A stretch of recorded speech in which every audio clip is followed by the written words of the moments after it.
Good morning, it's Dr. James. Hey, I do hope and pray this message finds you and your loved ones peaceful, thriving, and well. I think you're going to love this message.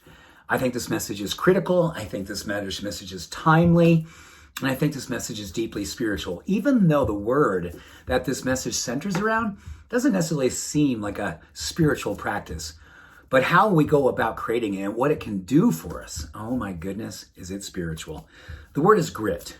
And you've probably heard of the book or the research by a woman named Dr. Angela Duckworth. She wrote a book called Grit a number of years ago, which was centered around people and their level of success because of their ability to build grit in their life, which is tenacity and perseverance and faith, unreasonable faith at times. And I think we're there.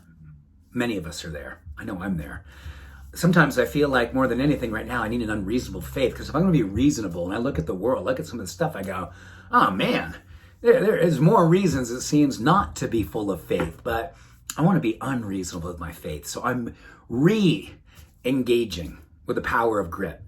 I want to share with you today 3 beautiful things that science tells us will help you, will help us to build that perseverance, that tenacity, that faith, physiologically, neurochemically, emotionally, and absolutely build it spiritually.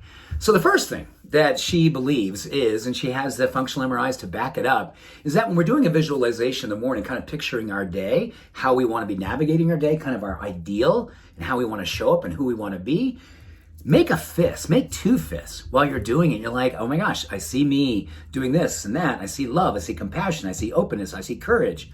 With your fist clenched, it fires parts of your brain that have an association with emotional will. Boom. How do you love that? Doesn't look too spiritual, but you know what? Spiritual warrior, shadow boxing. Number 2, smiling. And there is so much good science on this, but just the whole act of smile and bringing a smile. Smiles when you say to yourself, oh, it'd be so much more easy to frown. It'd be so much easier to look more horrified. I'm going to go ahead and just go, I've got this. I am love, I am light, I'm standing for this.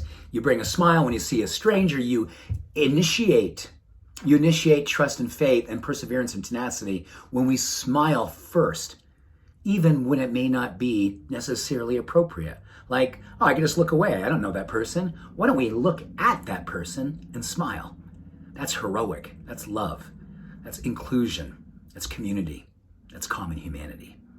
And number 3, this one I love more than any of them. It's self-forgiveness, self-acceptance, and self-compassion. According to Angela's work, that when we give ourselves the opportunity to take time out each and every day for self-acceptance, self-forgiveness, and self-compassion, it actually fortifies our will.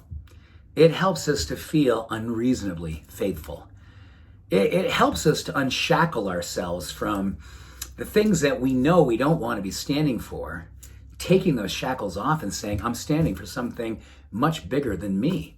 And I am going to push through. I am going to see the light. I am going to live as if, knowing that this is exactly what it is. It's going to be what my demonstration is in relationship to what's happening in the world. My narrative is love. My narrative is courage. My narrative is compassion. And when we bring forward self-compassion, self-forgiveness, and self-acceptance, oh my goodness, the will, the grit, the tenacity, the faith just builds inside of us, carries us through even the darkest of nights and even sometimes the dark days, so we can continue to be the light, be the change that the world absolutely needs to see and we need to see and be right here and right now. So, grit, a spiritual practice whose time is here, probably will be here for maybe the very less and very best of times ahead. That's what I'm holding to and believing in. You and me being the change we see in the world.